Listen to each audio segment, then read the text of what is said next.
At Community First Credit Union, there's a lot to see. We build customized financial solutions so you can enjoy the life you want. We make it comfortable to have a conversation about what's important to you, like helping you stay on course to reach your savings goal.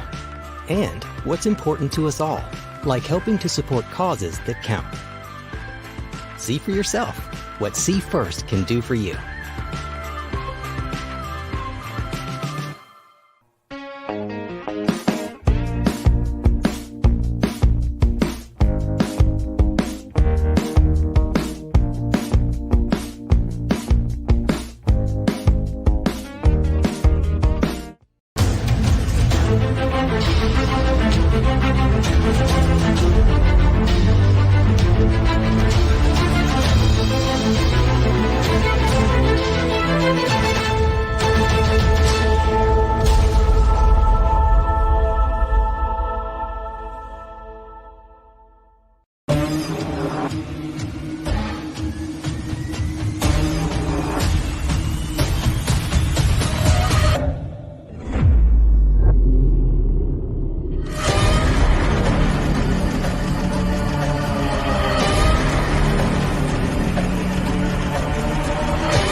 Even lined up. Where's the camera? Hello. Welcome everyone to the Spirit Realm Network, and this is our Christmas special that we are doing all about Christmas superstitions. My name is Anne Rekovich, and we are joined by Renata Daniel, who is frantically sharing because we realized partway through the introduction that I'd forgotten to share it to the Spirit Realm Network Facebook group. That's also the reindeers in the hallway that you can hear. So we found that there's lots of superstitions surrounding Christmas, and we thought, well, why not do a whole Christmas show on this sort of thing? Welcome to the people who are here from all over the world. This is the moment in time where you tell us where you're from. Renata and I are based in Newcastle, New South Wales, Australia. Apparently we have an accent. Who thunk? I don't. Welcome also to our Grand Poobah Patreon supporters who are there watching us. I can see through my magic mirror. We've got Jody Music, who is a brand new Grand Poobah. We have got Joe Ingram, and we have got Robert there as well. Thank you guys for being our financial supporters throughout the year. We really appreciate that. If you want to become a Grand Poobah, just go into Patreon and type in Anne and Renata, and you should be able to find us. So, how is everyone? Do you know any Christmas superstitions? If so, type them up into the comment bar right now, and let's see if Renata has covered them all. Because I'm going to be honest, it's Renata. Look, I just scraped the surface, and then I went, I can't do this. There's so many of them. There's too many. So I kind of, I've picked a few choice ones, and then I found some really funny ones. So there's Hi, Carolyn. Welcome. An overview of interesting Christmas superstitions from around the world, and yeah, I hope you enjoy. I'm just going to drag this across a little bit more, so that we get a better eye line there. Yeah, so what are your Christmas superstitions? Hi, Lance from Florida. Hi, Sandra. And I love how you guys all know each other now and say hello to each other. Now, this is our last show for 2021, and quite frankly, I'm looking forward to giving 2021 the boot.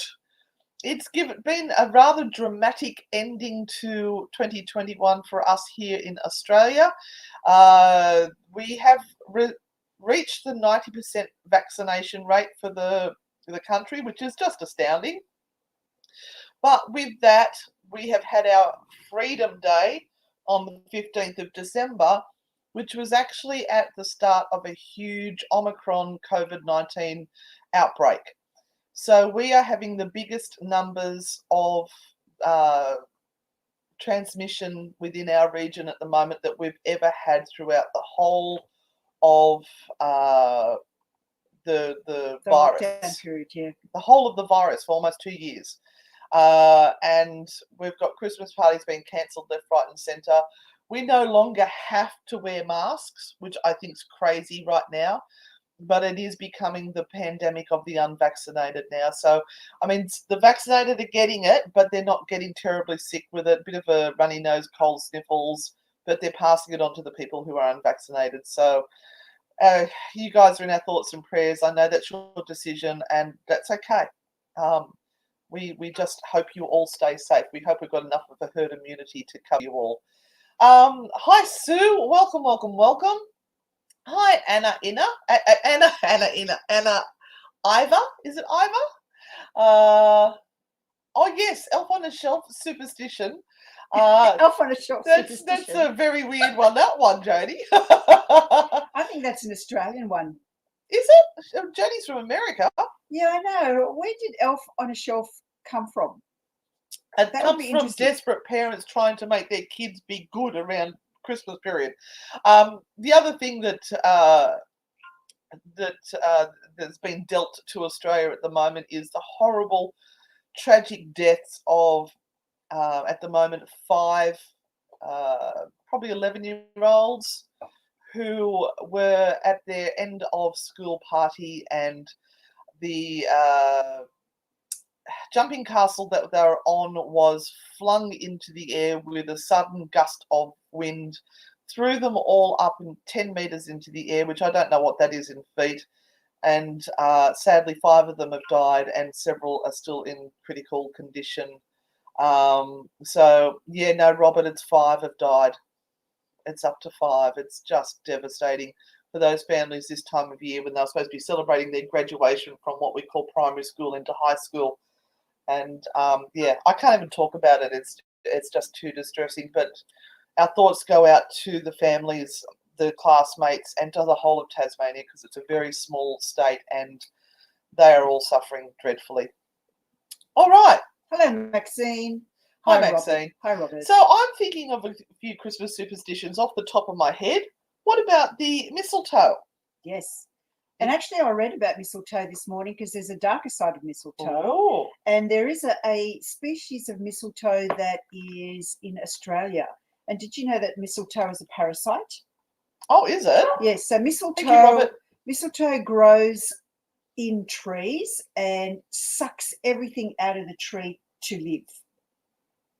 So all the nutrition, some people I know, all the nutrition, all the vitamins, it sucks it out, and you've got these beautiful green lumps of mistletoe, and yeah, the tree kind of suffers for it. We don't have mistletoe here in Australia, do we? There is. There is? There is a species of mistletoe. Oh. There is a species of mistletoe that grows on Australian trees, because this particular thing that I was reading this morning, which is just so interesting that I fell into this, was actually they fell into the mistletoe? They were looking at a particular area that had trees with mistletoe in it, and they found that this particular parasite, even though it really does damage to trees, is part of the ecosystem, because once they removed the mistletoe, birds disappeared and other animals disappeared from that particular area. So it interconnects with everything. And they actually also are looking at mistletoe as something that, from the herbal perspective, might help and assist with people who are going through chemotherapy. Wow. Because it helps stop nausea and the after effects of chemotherapy. So if you take mistletoe, it can help you and help your body. But it have to be very regulated and medicinal grade. Yes. Don't chew on mistletoe leaves. No, or berries. This is just work that's being done by scientists and people who are looking at the component parts of mistletoe. But they have found that it can actually help with people who are going through chemotherapy to help lessen the after effects of it, because chemotherapy is shocking. It's shocking. Just I hope I never find out what it's like. Yeah. All right. So, shall we get on with the show? Yes, absolutely. Welcome, everyone. sorry to begin with. I was trying to desperately share this feed so that more people could come on. And I hope if you could do the same thing for us, please, if you could share to at least one more person who might be interested. And of course, this stays on. So yes, we'd love to see you here live, but you can certainly watch afterwards. And if you would like to put, if you're watching afterwards, if you'd like to put replay, hashtag replay, that would be awesome, because that shows us how many people watch after the live. And of course, some awesome advertising for us at the moment. We have to put some plugs in, of course. And our newest True Hauntings podcast episode would have come down today. And you can find it on the True Hauntings on Spotify and iTunes. So all your favourite podcasting place. So all you have to do is put in True Hauntings, and sometimes you need to put by Human Labs. So or Anne and Renata. Yep. That gets us to Anne and Renata, True Hauntings, or True Hauntings by Human Labs, a Human Labs production. It is a podcast we put out every week with stories that are well known, and we had a bit of a rub about this a few weeks ago by someone who said, all you are covering is well-known stories. Pretty sure that's in our description. Well, yes, actually, it is. Most people want to know about those well-known stories. Just because you know about a story doesn't mean that everybody else knows about the story. We dig into the truth behind this haunting, not just report on the haunting, but why is there a haunting, and is there actually a haunting? And this one is The Cage, if I remember correctly. Oh, that's an awesome one. It was a really good episode. Absolutely awesome. So True Hauntings is out every Friday. You can find it where all good podcasts are, including Spotify and iTunes, iHeartRadio, iHeart Podcast. I don't know. Whatever. iHeart something. But please, head on over there, listen to a few. If you like them, please, please, please become a lurker, become someone who comes on and listens to it every week. We have a lot of people who listen to 1 and 2 and then they binge, which is so awesome to hear that they actually binge. Just hold on to your seats, please, people, because then they whinge at us there's not enough episodes. They can be a little bit funny at times when you least expect it. A little naughty. Because we are a little bit naughty. And that's just the way we are, and we are not going to change. So we hope you enjoy a twist on True Hauntings stories. Hi, Zena. Okay, we can go on to the first slide. Well, there you go. And this is about Christmas superstitions from all around the world. And look, as I said before, I have literally just scraped the surface on this. There are so many superstitions that is just crazy, and you would take half a day to even go through a greater handful of them. But let's enjoy what we have found here. Excuse me while I do a little bit of work on here with the. So apples are often seen as good luck food to eat on Christmas. Probably part of the reason foods like apple pie are popular around this time of the year.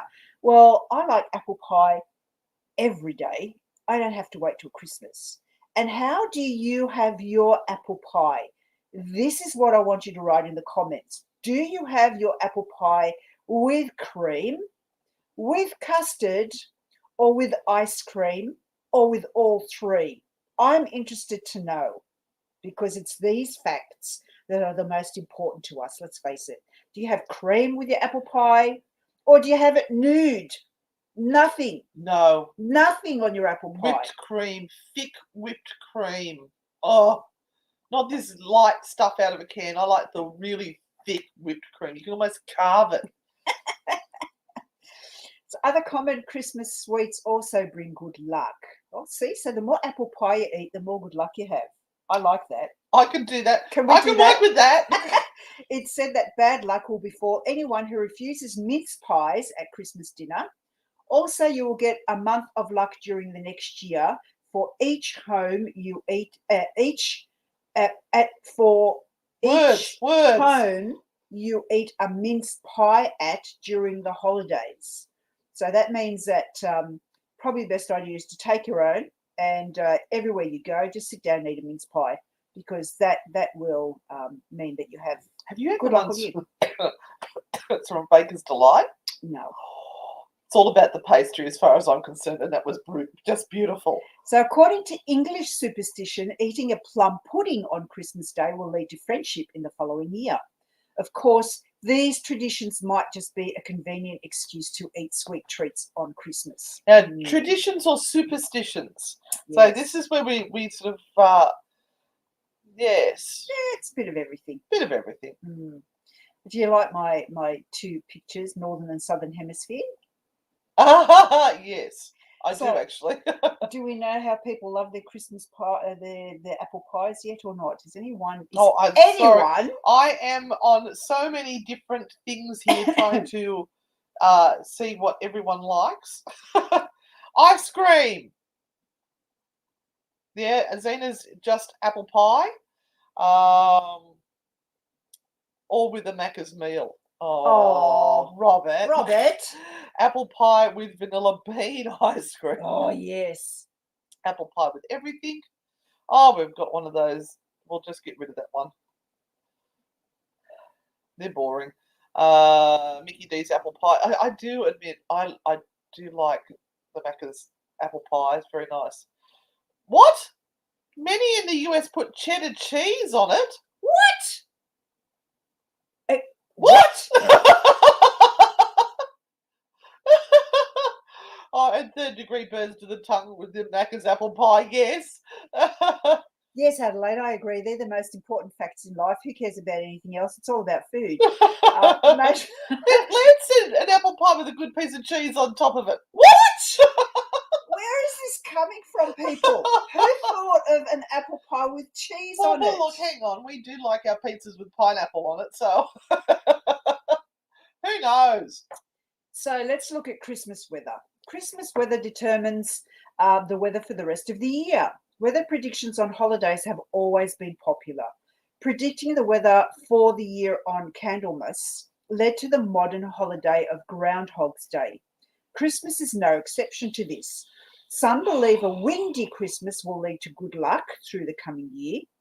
Others say that the weather on the 12 days of Christmas determines the weather for the corresponding months in the new year. So do you guys that are watching, do you have any superstitions about weather on Christmas? We have a superstition here in Australia about weather on Christmas Day, and that's if it's bloody hot, we're going to have a shocking day. That's about as superstitious as we get. The rule here in Australia at Christmas, Robert, maybe you can translate the figures for us. Sometimes our Christmas day can be 40 to 42 degrees. You let them know what that is in Fahrenheit. If you don't have air conditioning in the house, or if they don't have a pool, you don't go. Yeah. Simple as that.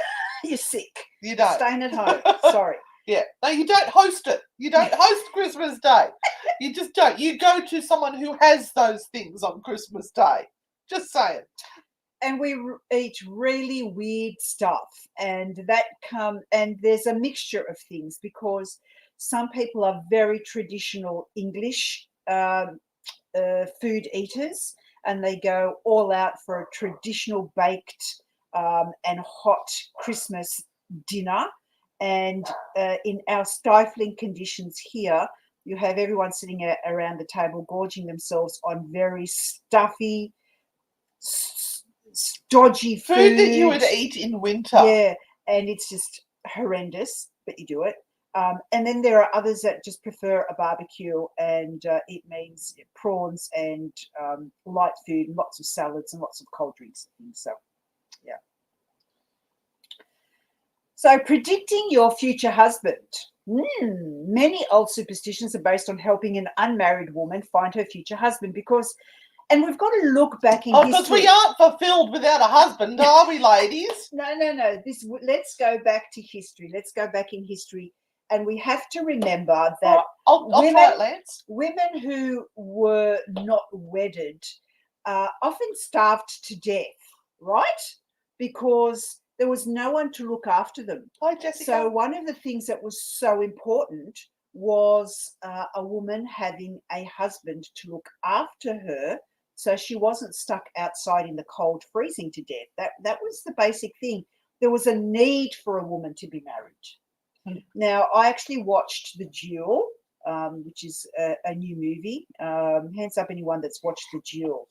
And this is a true story that has been adapted, and it is of two friends who became enemies, two men who became enemies, and the woman in between.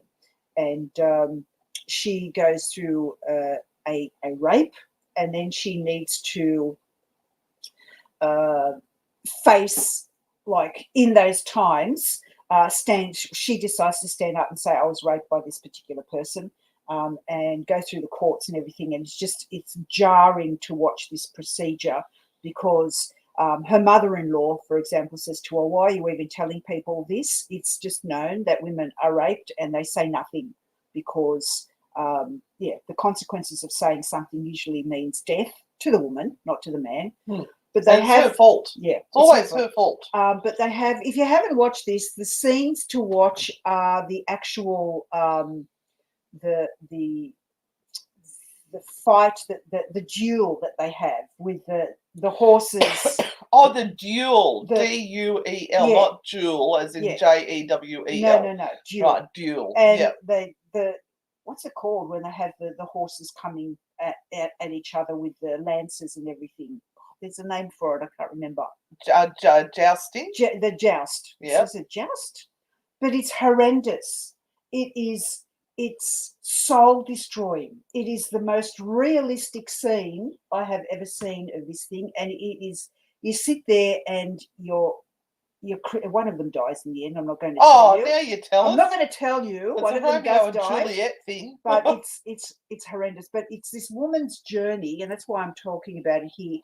That it's a no-win situation for her. Yeah.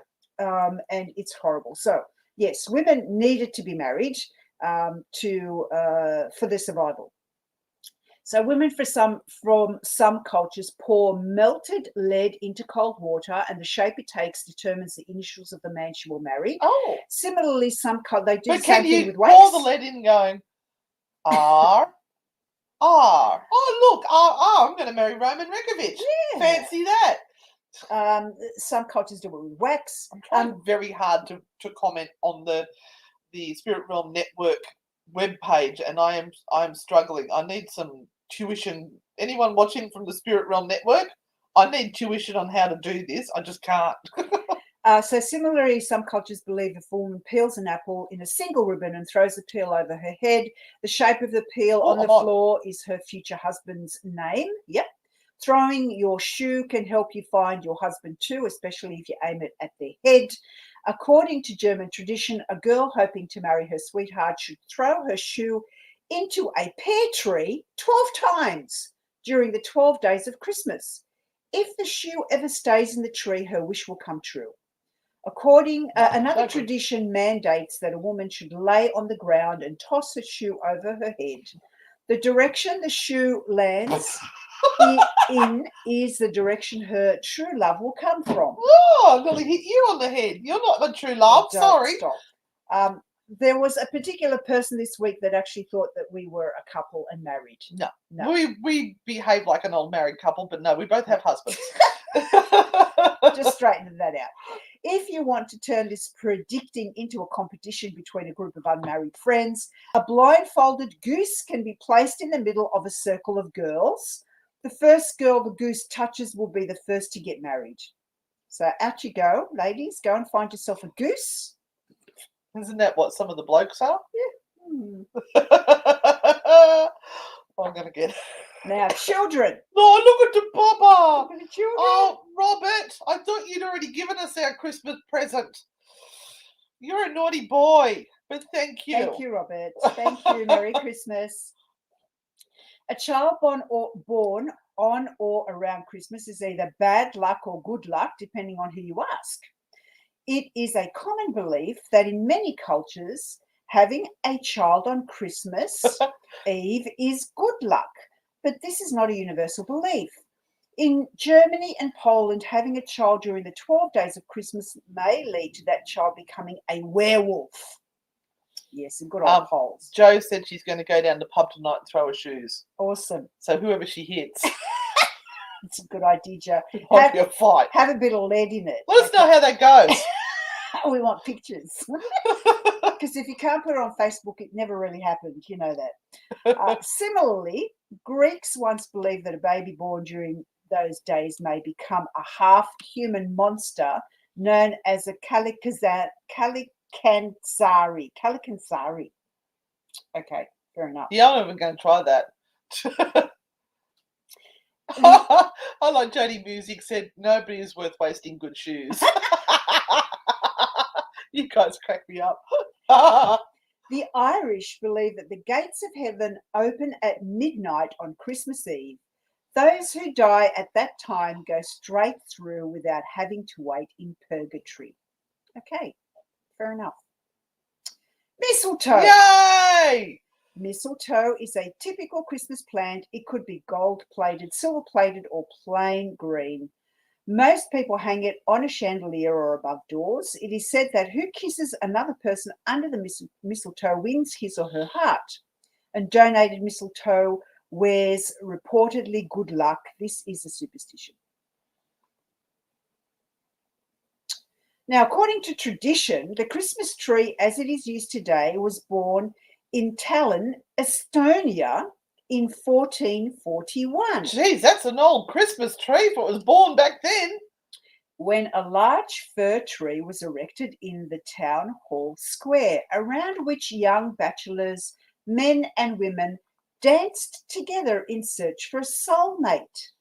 This custom was later revived in Germany in Bremen Chronicles of 1570. It is said a tree was decorated with apples, walnuts, dates, and paper flowers. So it's a bit like what they have today when they have the plank platter, the spread, but it was all on a Christmas tree. You just choose what you want to nibble. Yep.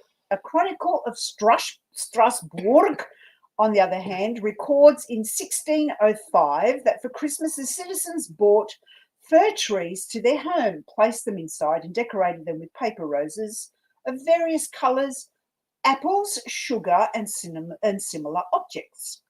Even the city of Riga in Latvia defends its tradition, which says it was the site of the first Christmas tree. In fact, in Riga, there is a plaque written in 8 languages according to which the first New Year tree was decorated there in 1510. Now, Jo said, hard to find a bloke in a small town. You should see the hunt on recently divorced or widowed. It's frightening. Yeah, I actually witnessed that with my father-in-law.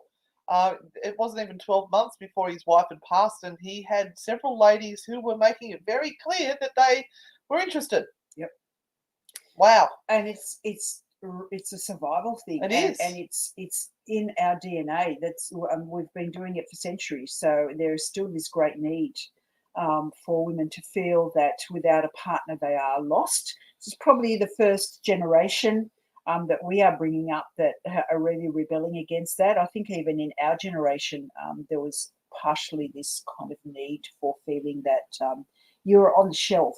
You were the elf on the shelf. Yeah, you'd expired. But we even had a moment where we had to wake up and call ourselves the other night on our tarot show. Was it last week when there was a lady saying, will I ever find my true love, recently divorced? Well, oh, you'll find someone while you're still looking over your shoulder, and we're saying, all this about you'll find the right person. And then somebody said, you don't need another person. And we suddenly went, that's even our, it's so ingrained in us that we didn't even think to say, you're okay to be on your own. You don't have to have a partner. You can buy batteries. It's all good. Okay. Crazy Christmas traditions from around the world. Here we go. Krampus. As if the threat of missing out on presents wasn't bad enough, Hi, Tracy. Welcome. Austrian kids would end up on Santa's naughty list. Oh, Robert. Also have to worry about Krampus. It sounds like something you get after you've eaten too much xylitol. Yes, on top. Robert just said that the hunt for the man in that town is worse than the toilet paper fight. A horned, hairy beast, that's Krampus, that snatches misbehaving children in his wicker basket, serving as St. Nicholas's creepy enforcer. Many towns in Austria and neighbouring countries, especially the Alpine villages around Salzburg and Tyrol, celebrate Krampusnacht on December the 5th, when dozens of men dressed as the half-goat demon parade through the streets, brandishing sticks and terrorising children. We'll just stick to our lump of coal, thanks. Okay, so this kind of story has grown. People love this whole Krampus thing. And literally, it's like the pre-Christmas drama. If you are a naughty child, Krampus will take you away, or you will be given a lump of coal instead of a present. So it's kind of the threat for children to be really, really good as Christmas comes around. I think it's awesome. Terrorise the children. Yes. Now, this is awesome. Oh, the Yule log. No, the pooper log. What? The pooper and the pooping log from Catalonia. Is that Mr. Hanky? Hello, Mr. Hanky. How are you? I told you these were going to be. Yeah, weird. I'm glad you found the weird ones. You know me, I always like a weird one. Yep. For some inexplicable reason, Catalans observe not one but two poo-based Christmas traditions that will put a smile on your faces. Faces. The first is the Cajuna, roughly meaning the pooper, a figure of a pantless peasant laying a cable that snuck into nativity scenes alongside Jesus, Mary, and Joseph. What? Can we adopt this, please? A figure of a pantsless peasant laying a cable. So is that a thing for doing a poo? No, it's a person. A person. Yeah, but when you lay a cable, does that mean you're laying a poo? Yes. That's snuck into nativity scenes alongside Jesus, Mary, and Joseph. Please, can we do this? Can we do? Oh my God. I want to buy them in bulk and sneak around to every church we can find and pop one in there. Just have it up the back somewhere. Those crazy Catalonians, you can actually buy the little statues. Oh, can you? Yes.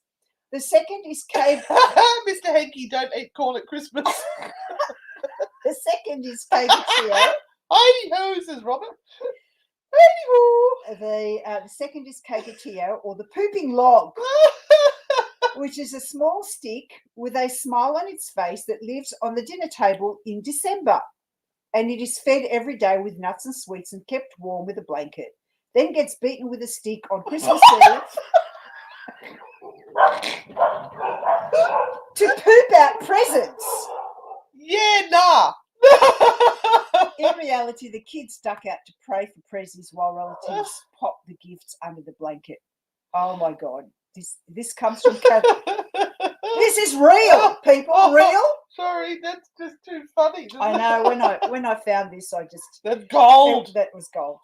So this is from Catalonia. Hi, Lizzie. Welcome.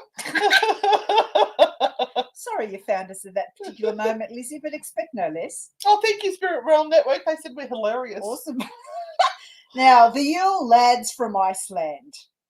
The Icelandic kids don't just get one Santa Claus, they get 13 mischievous trolls roaming the country in the fortnight before Christmas. Like Snow White, 7 dwarfs, each of the 13 Jólasveinar, Yule lads, has his own personality. Okay, here we go. No! Here we go. They've got names. We're not going to survive this. Okay, here we go. Well, Jodie Music's already cry laughing. 13 Jólasveinar, Yule lads. Okay, so this is let's go back here. This is from Iceland. Oh, those crazy Icelandish It's dark, too long. They just don't cope. So their names and their personalities are Doorway Sniffer, Spoon Licker, Sausage Swiper, I think there's an app for that where they swipe the sausage. Candle stealer, curd gobbler. No!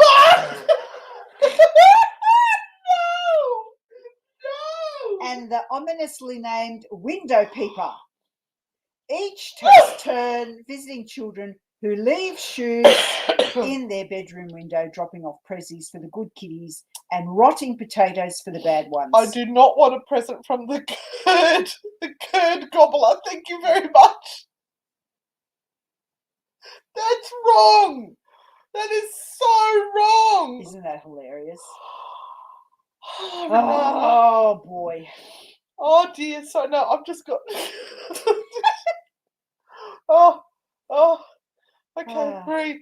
All right. So, but which cheese does the curd come from that he gobbles? Oh, the cheese that's on the apple pie, obviously. Where's the shoes again? Jodie said her stomach is hurting. She's laughing so hard. So then we have Marie Louise Lude? from Wales. Marie Lude? I don't know. Sorry, you're not good on Welsh. Yeah, Welsh culture is ancient and steeped in superstition. It's not surprising, therefore, that residents of South Wales enjoy parading an undead horse around their villages to celebrate the happiest time of the year. That undead horse, the happy time? Oh, this has been going on for centuries. Oh. Yes. In a wassailing display dating back to probably Celtic times, the custom involves draping a white sheet over a pole with a horse skull attached and knocking on folk towns. So not an Italian, it's going to be in a pole. Yeah. No doubt giving them the fright of their lives. The party carrying the morbid effigy then sing to the residents, who are supposed to sing back before relinquishing some food or drink. There is some debate about whether Marie Louise translates to Holy Mary or Grey Mare. Well, but either seems equally creepy to us. Okay. Oh, it's Colonel Sanders. Yes, in Japan. Kentucky Fried. Where's Irene? We need Irene. Kentucky Fried Christmas Japan. Oh, you can beat a dead horse. Yes, you're right, Robert. Introducing the greatest Christmas marketing triumph since Coca-Cola popularized the fat, jolly, red-suited image of Santa Claus we all know and love. And that's true. Coca-Cola. That's all right. Coca-Cola popularised the fat, jolly, red-suited image of Santa we all know and love. But Christmas isn't huge in Japan, but ridiculously successful KFC ad campaign during the 1970s established the tradition of families tucking into buckets of fried chicken on December 25. Yes. Didn't I cover well? In Japan. In fact, holiday-themed Dirty Bird has become so popular. Dirty Bird, that's Kentucky Fried Chicken, has become so popular around Japan that restaurant reservations are specially packaged, and specially packaged delivery orders are placed months in advance. What is wrong with people? Karen, who was it that just said, Joe said that I think hashtag curd gobbler will take over hashtag sacred bush. Aren't they gems? This is happening in our world, people. Open up your borders. Open up your boundaries. We want to see these things. So this is the superstition surrounding Christmas, guys. And this is a bit of a paranormal thing. So we're covering the superstitions of what happens around the world. The world. Crazy us. We've got one more crazy us thing to come. Spider webs in the Ukraine. The Ukrainians take a different approach to Christmas decorations, swapping fairy lights for spider webs.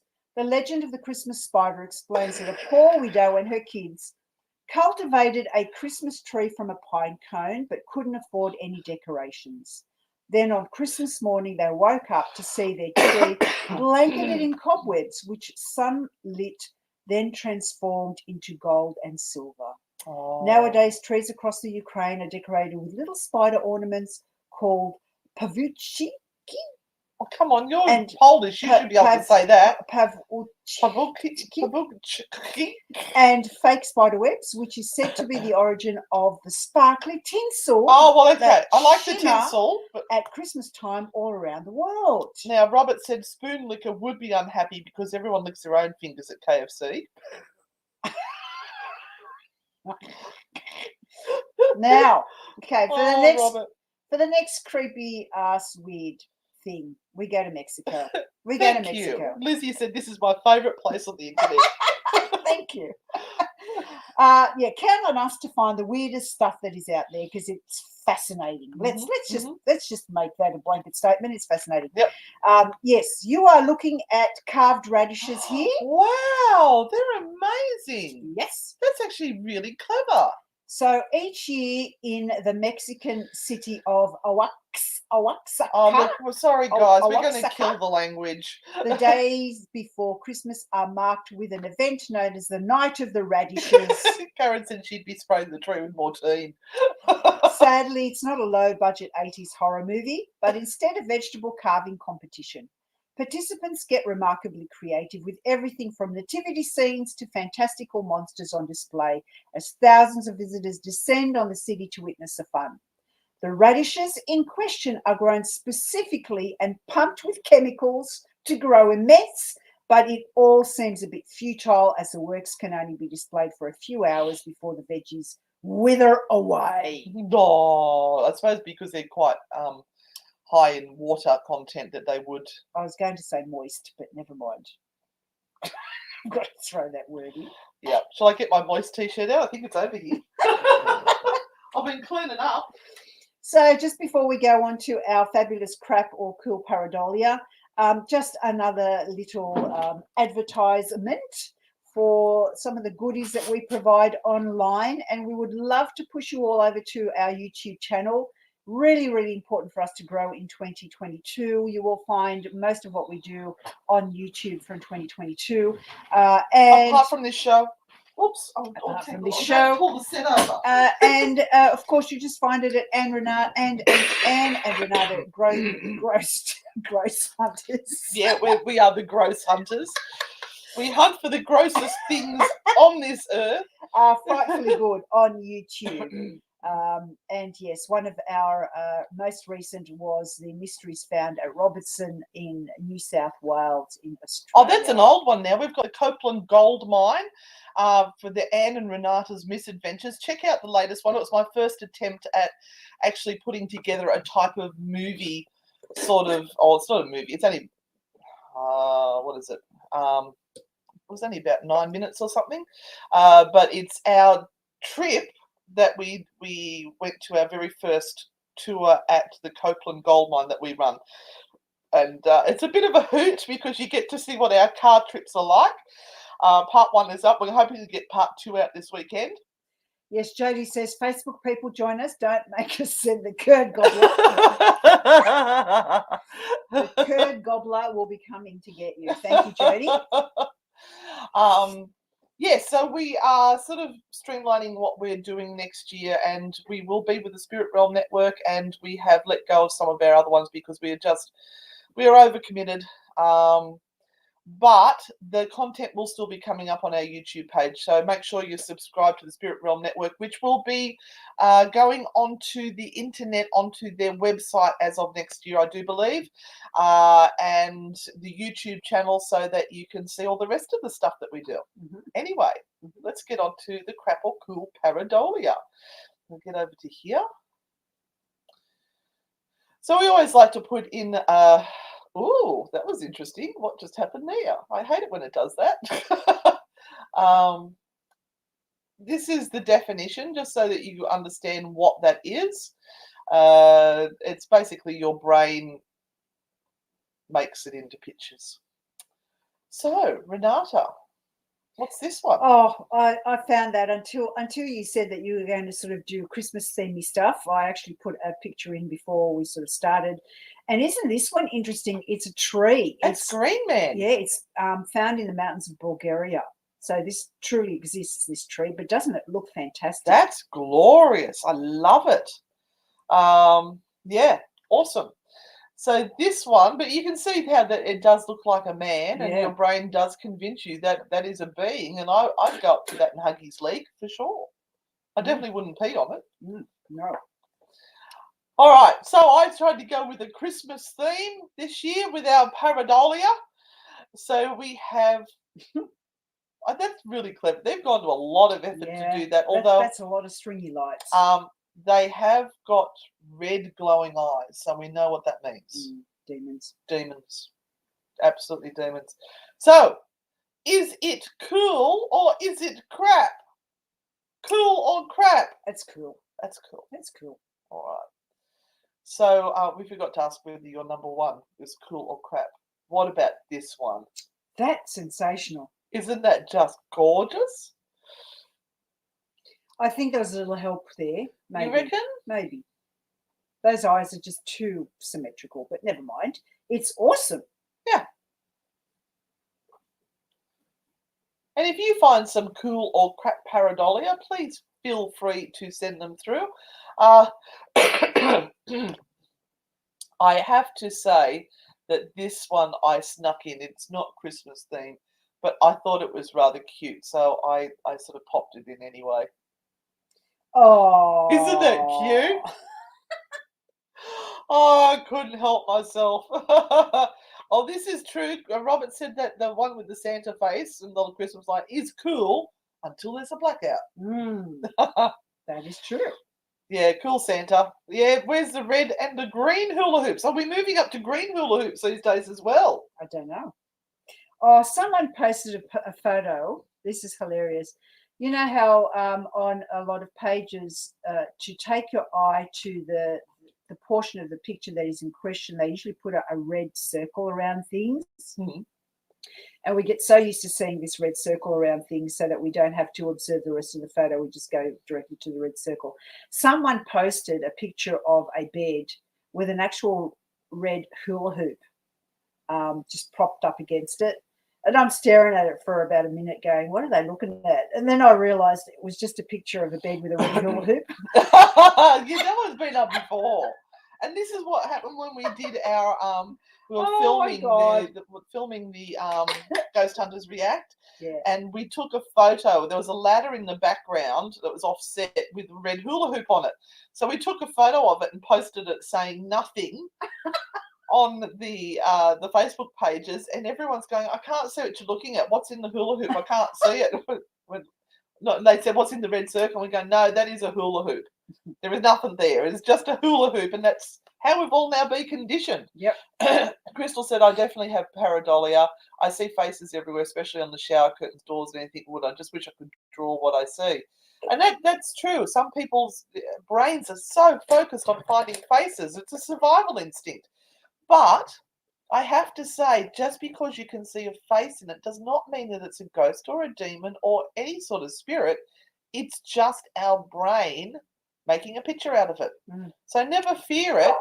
It's not paranormal. Yeah, I have to say my decorations and everything are still in the box. Apparently purple hula hoops are for perverse stuff. Oh. I'll have to start looking for those. So this is where we come to the part of the show that if you've got any questions for us, please feel free to ask. Yes, we've only got a few minutes left. That went very, very quickly. I hope you enjoyed that bit of Christmas frivolity before we sign off for the end of the year and come back for next year. Oh, Bethany. So, what is it with this Vark.tech bull dust? It's popped up a couple of times. What is it, people? Please tell me, because I blocked the last person that put that up. What is that all about? Probably some sort of scam or someone trying to we don't want send to you to a website or probably porn. I never know. So, what's your plans for Christmas, Renata? More work. Yeah, more work. Yeah. Now we do have to say that this is our last show until I think I worked out it's the 7th. Let me see if I can find it. We are taking a break over Christmas. Not that we will necessarily be resting up. We're just trying to catch up on a backlog of things that we've got to get done. And that includes doing some video blogs. But we are hoping next Monday, if we don't get locked down or turned away, to visit a possible haunted location about 2 hours away from Newcastle. And we'll do some live crosses on our YouTube page there. So hopefully you can join. That's Monday night Australia time. So I'm not sure what that will be in America. And yes, it is the 6th of January for you guys. We'll be back, and the 7th in Australia. Crystal, we just Macca's. Because in Australia they shorten everything because we're lazy, even with speech. We'll say, let's go. Do you want to go down to Macca's for brekkie? So do you want to go to McDonald's for breakfast? I remember when we had Chip Coffee here. It was we were doing a pilot with him, and he's going, "You're doing what? You going to Macca's for brekkie? What are you talking about?" No. And also, I want to give a shout out to a birthday. In America, it's tomorrow, but in Australia, it's today. Happy birthday, Bill Chappell. Mwah! We'll see you next year. We're going to get over there. We are back to mandatory masks tomorrow. Where's that? Is that in Newcastle? I'm wearing them anyway. Crystal says we call it rotten what?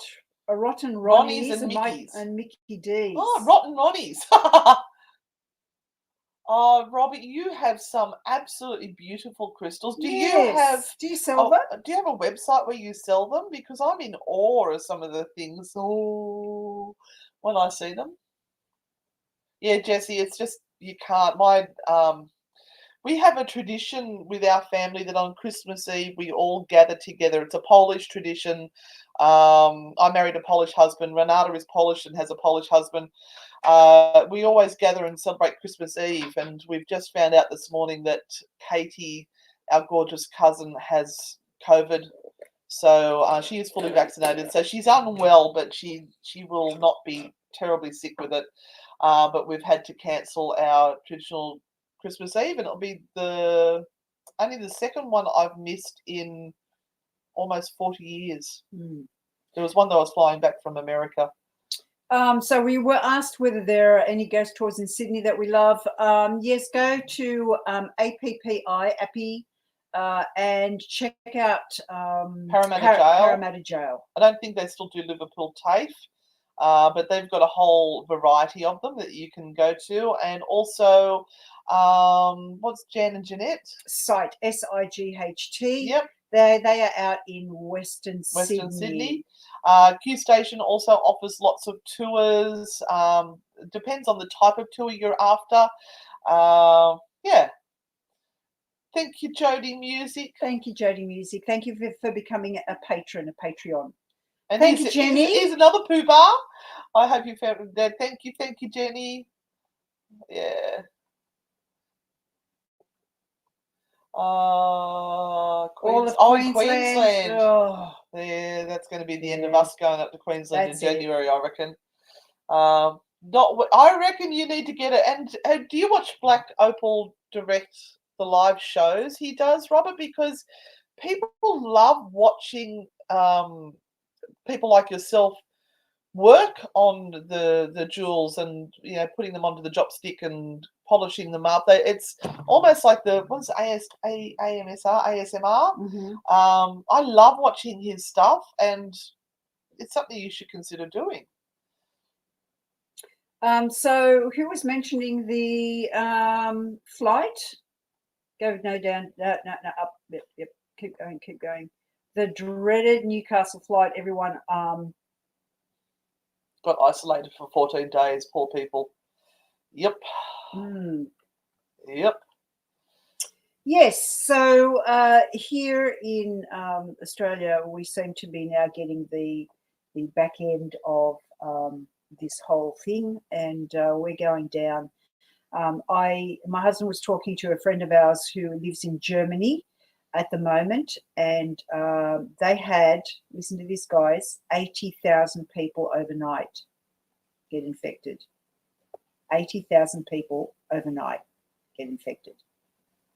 So it's running its course. So all that we can do at the moment is offer our condolences to anyone that is in the thick of it, and we really hope that all of you try and stay as safe as possible, regardless of what your belief system is about all of this. We're not getting into the politics of that. This is about staying safe, being there for your family, and understanding that it's not just about you anymore. It is about everyone else that is around you. And we in Newcastle learned the very hard way. It took one person to come from Sydney and not isolate. One person who got it was supposed to isolate because they knew they had it. They came down to a nightclub. Half of the nightclub became affected, and then they went out into their families without even knowing. And then it spread. It became a super spreader. So it's just horrible. Oh, we have a good question here for you. How do you know you're a medium? You would know that there's something weird going on, right? You would hear conversations that you would not normally hear externally, right? So you're hearing these voices within yourself. You can sometimes feel that they are coming outside of you, or like they are being whispered in your ear, but they are certainly not coming from within your own conscious mind or your own consciousness. And if you are interested in knowing more about that, Marcus, then it's probably best to go and really talk to someone about it and get a good reference point to understand what this might feel like for you, because there are different mediums of being a medium. There are different ways of being a medium, and not all are the same. So you've got to kind of look at where you fit into that and how much of a medium you are. If I'm running out of words, well, I think how intense that is for you. You have to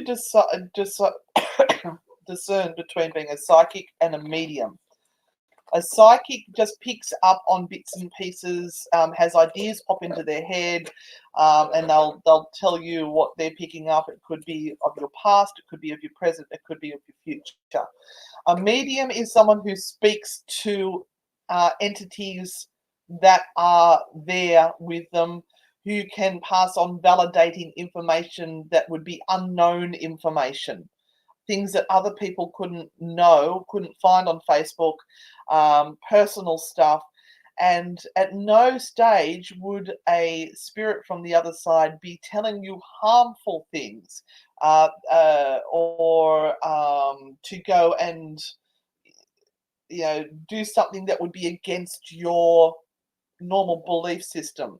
So if you start to hear voices that are telling you that there's people around you that are listening into your conversations, or that person over there you need to go punch, that is not being a medium. That is when you need to go and seek help from a health professional, because that could be a mental health issue, stress, duress, or some sort of illness. So the spirit world will never tell you to do something that goes against your grain, but will give you information that hopefully the person that you're giving it to can validate. How does that sound? Yeah. Thanks, Robert, for that insight there that you've left. And Zena, clairvoyant tends to also work with future predictions, not always.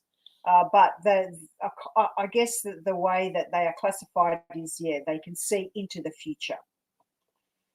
When mediums start throwing unknown information at you, they are not connecting. You need to leave.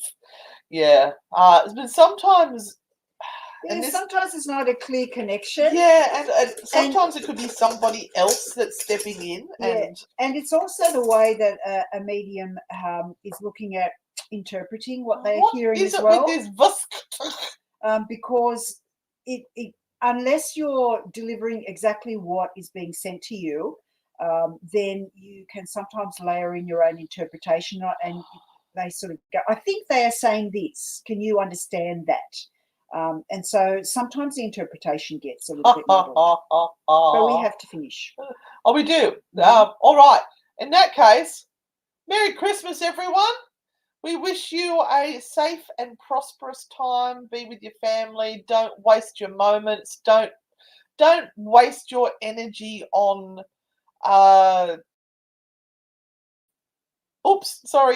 don't waste your energy on old hurts.